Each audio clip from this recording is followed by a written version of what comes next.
विमा न मिळाल्याने शेतकऱ्यांचा संताप. मागील 2025च्या खरीप हंगामात अतिवृष्टीमुळे शेतकऱ्यांचे प्रचंड नुकसान झाले.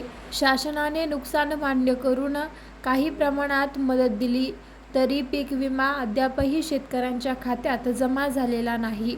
त्यामुळे शेतकऱ्यांमध्ये तीव्र नाराजी पसरली असून या प्रश्नावर शेतकरी योद्धा कृती समितीने आक्रमक भूमिका घेतली आहे.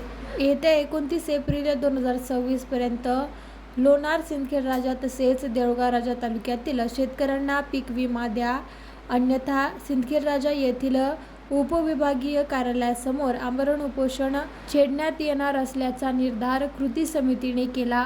इतकेच नव्हे तर प्रशासनाने दुर्लक्ष केल्यास 1 मे महाराष्ट्र दिन हा काळा दिवस म्हणून पाळण्यात येईल असा तीव्र इशाराही देण्यात आला आहे. दरम्यान या तीनही तालुक्यातील शेतकऱ्यांनी शेतकरी कृती समितीला पाठिंबा दिला आहे.